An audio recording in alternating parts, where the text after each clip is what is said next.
Hello, folks. I am back, and this time I'm here to talk about my top five 1911 firearms. Now, there was a guy named G.I. Jose. I was looking at his top five, and I mentioned in the comments my top five.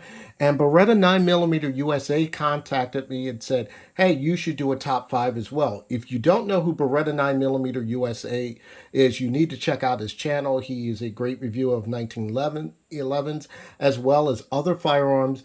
And his son, Young Beretta, is really good with his shooting skills as well. So let me get into my top five. First of all, I'm going to say that if you notice when I do the video, it's going to be mainly of two brands. Now, a lot of you may scoff at it being two brands, but it's based on my experience with these brands that I figure that these two brands are what you would call of good quality and basically reliable in the 1911 world. One of the other things is all firearms have been safety checked prior. I'm trying not to make this video too long. But I'm going to start off with an honorable mention right now. And I cannot go over price at this time because YouTube has some restrictions about mentioning price of firearms on the channel. So I'm going to go with the honorable mention. And this honorable mention is going to be on the Springfield Armory Trophy Match. Now, the trophy match, the reason why it's not included in this group because this is basically a competition firearm, and it's that's what it's built for. So the 1911s I'm showing are basically combat firearms. So this is my honorable mention. Very good shooter. It features the cart barrel, and it is one of my favorites for sure. So sorry I have to leave this one out. So let's take this one away. So now I'm going to start with number five in this order. It's going to be on the Springfield Armory, again, Emissary. This is the newest one out of the bunch, and I really do love this firearm. I like shooting it, and one of my favorite features on this is going to be the bull barrel. I'm a big fan of bull barrels. Some people may scoff at the takedown procedure because it has a full-length guide rod, and you probably have to use a pen to disassemble it. But there is hope. There is a company called Dawson Precision. They do make it easier for takedowns. Most of you've seen them on staccatos, where it makes the takedown a lot easier. One of the a couple things that I think they could have improved upon on this firearm is the plastic or polymer trigger right here. It's a flat face trigger. Really like the flat face trigger, and even though it's polymer, it does have that serration or ribs inside here, so your finger won't be sliding in and out the trigger here. So that's one of the things that I really like about this. I understand why Springfield Armory did that, but to make the plastic triggers, and they did that on the Ronin. I believe it's a cost-cutting measure for the consumer. So that is a really good idea that they did, but I prefer let's say a metal or aluminum type trigger. One of the other negatives that I could bring out is this U-notch sight here. Now, the U-notch sight, it works very well. It's just that it's a me problem. I'm not used to looking at the U-notch like this. And I think that the white outline is a distraction for me. Now, the white outline here, now I should be used to white outlines because I shoot a lot of Glocks that are stock with the goalpost look. I should be used to that. But it's something about this U-notch that bothers me with the white outline that curves like that. Maybe it's something that I got to get used to. Nice fiber optics, like everything else that you've seen in the previous videos of the Emissary. So this is my number five. Like I said, I wouldn't rate it higher because it is the new kid on the block and still is not tested in the field, so to speak. My other one that's going to be out here is going to be the Springfield Armory TRP. This one is also one with a bull barrel.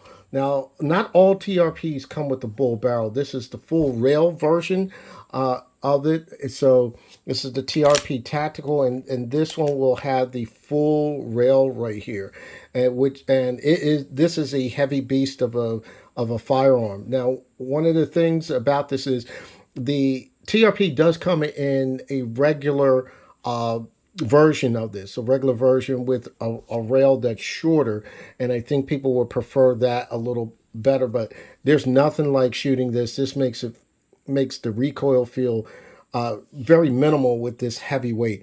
If you know Roger from QVO Tactical, he carried one of these on duty when he was in law enforcement, so he uh, really had a lot of carrying to do because I don't know if a lot of you know, when you're wearing gear such as vests, belts, all that, that's roughly about 40 to 50 pounds extra onto your body when you're carrying. So the TRP is a really excellent firearm, especially if you have the regular version out there with the rail.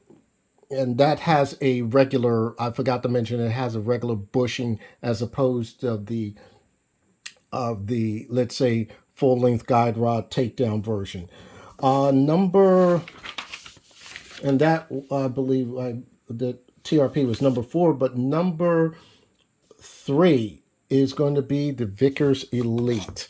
Now the Vickers Elite Masterclass. Now this is a very, very good firearm. I talked to Larry Vickers about this briefly, and he had said that this is the firearm that they were working on. He worked with companies such as Lipsy's, Springfield Armory, and Wilson Combat all got together to make this particular firearm as an homage to Larry Vickers' days in Delta Force. And as you see, this is another firearm that's no nonsense. It's pretty much clean right here.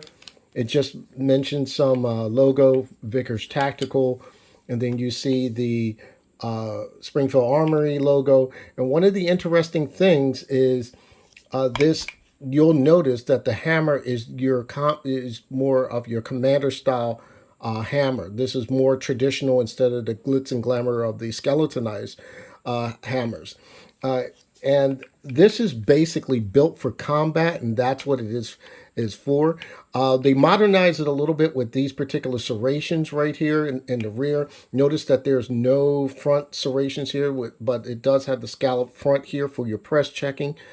I don't press check, but that's what they're there for. It's more, like I said, for a traditional look. They modernize it with the front strap. I guess they call this like a octo type grip in the front. Uh, this particular grip pattern here is not like your traditional, let's say your checkered front straps. It does do very well as far as when you're gripping it, that you have a positive grip. You don't. There's no slippage, and you don't have to worry about cutting up your hand so much. Depending on some manufacturers, make some deep line springs checkering. It all depends on manufacturers. As you see here, there's your grips right here with the LAV logo on there, and some of the same backstrap. What I guess you would say grip checkering, if you will, and of course with your beaver tail safety. Now, one of the difference I had just mentioned about the Emissary having that U notch. This is the way I would like my U notches. If you could see that, I like my U notches, particularly like in this style, either blacked out or maybe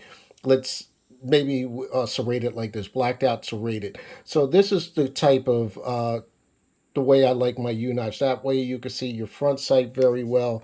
And this is what I'm very, very happy with. So I've been shooting this a lot. I'm going to be shooting this a lot more. Try to do some training classes with it. And I'm very happy with it. Moving on to number 3. Now, number 3 is going to be the Dan Wesson Specialist.